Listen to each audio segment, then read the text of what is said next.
Hey y'all, it's your girl. Sorry for the lack of beta videos and testing that I promised with porn. Just life life was happening. My SSD actually corrupted. I had to reinstall all my games. My work schedule changed and a few other things, medical things happened in the family, so I had to focus on those.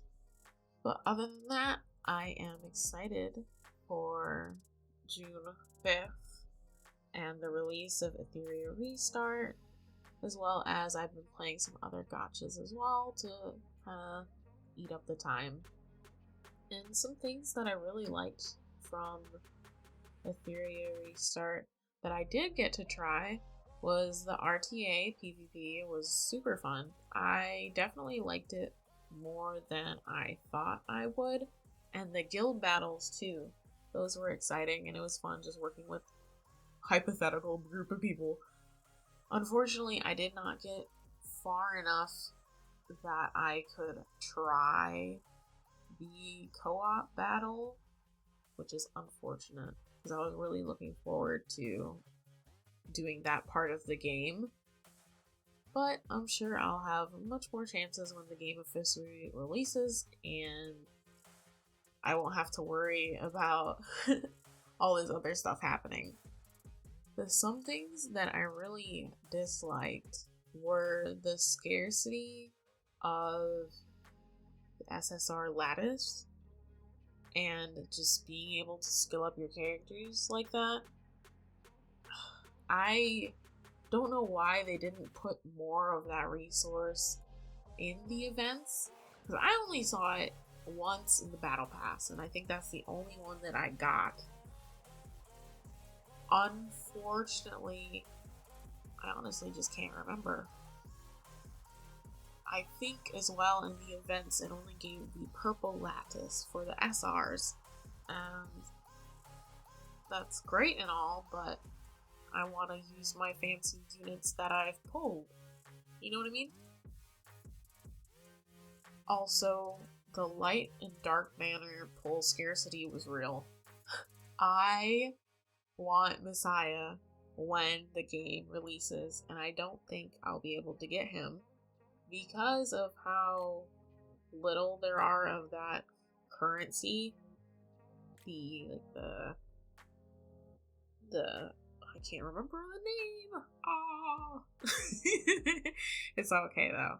You know what I'm talking about. Not the general currency that costs 3,000 gems or whatever it is in this game, but I'm talking about the specific, like, pull currency. Either way, I'm sure if you save up enough, you can get through that banner, but it would be nice to have a little bit more events, not just the standard banner pulls. Also, I am not sure how I feel about using the currency for daily refreshes and stamina building at the beginning of the game, because I'm already like a casual player. I move pretty slow leveling up my units, trying to build up what seems best, especially since I'm going for mostly male characters in my roster and limiting myself to what I actually get in the standard banner or male limited banners.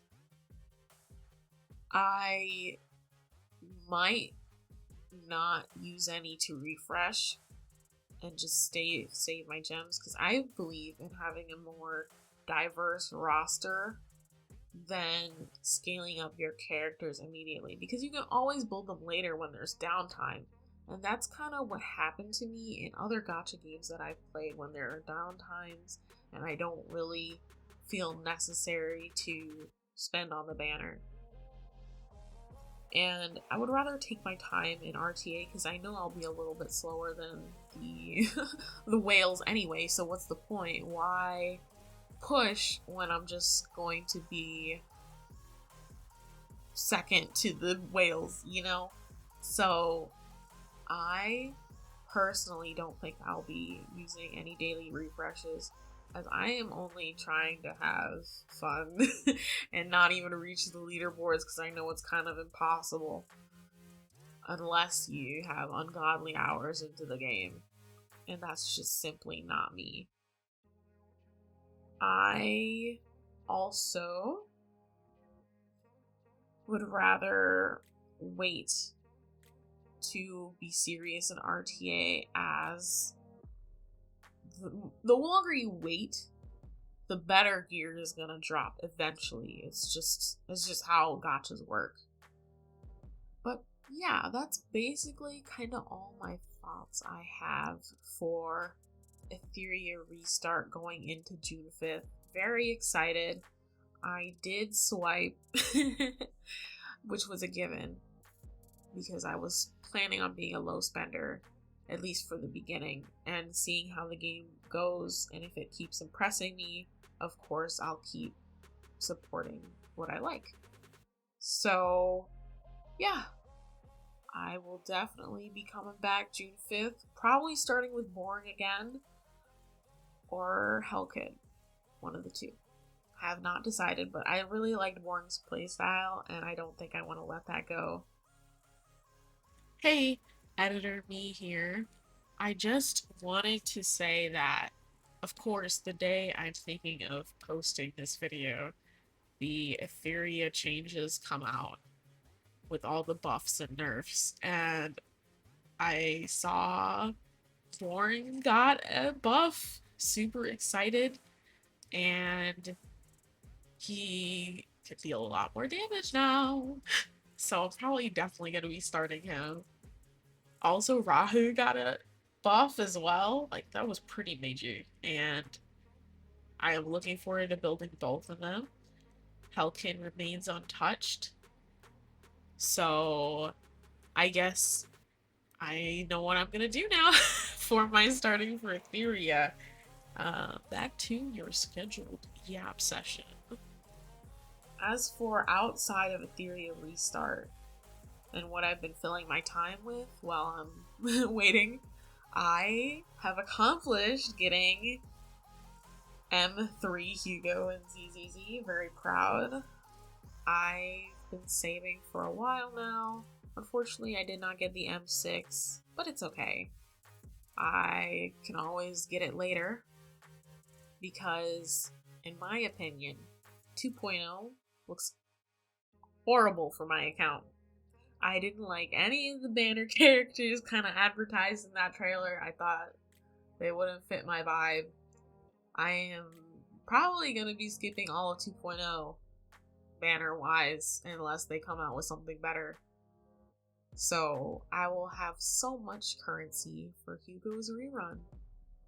Yay me. And I've also been trying to get through the HSR story. I just finished it recently, and man, I think it's a problem in the Hoyosphere where their stories are very backloaded. So you start off with all this yap in the beginning and go see what he has to say, go see what she has to say, and it ends up climaxing at the end and turning out very good. Like, I was impressed by the ending fight. The lore drops at the end. I was excited at the end, but in the beginning I was falling asleep. I did not want to play. And I think there's a lot of doom and gloom because people are trying to get through that 4 hours of yap just to get to the last 3 or so of the good stuff. And it's like, whew, I understand. I really wanted to quit. I really wanted to quit so bad, but I was like, I know it's about to get good. I know it's about to get good. And plus, I do love the characters and the world, even if they're not good at being story written, told, whatever. You know what I mean. So I was hanging on for holding out for a hero in that story. Like, God, save me from this bad dialogue. And I got it. So I have finished the HSR story and can say I'm pleased it's also unfortunate that the beginning part was really like drawn out. It could have been summarized so it wouldn't be that boring. Because by the end of the time that I was getting through it, I was really just skipping. I was skipping a lot, and I still understood what was going on, which is, in my opinion, not good. If you're skipping the story and you still know what's going on with all the dialogue bloat, kind of bad. You could have trimmed it down a bit. And last but not least, I'm gonna miss Tribe 9 for real. I really love the story in that game too, and I think I'm gonna have to go back and finish it because I did not get done with all of Chapter 3 because I hate the end game grind in that game, so I understand why they ended up having to end of service. But it was, they did have something there.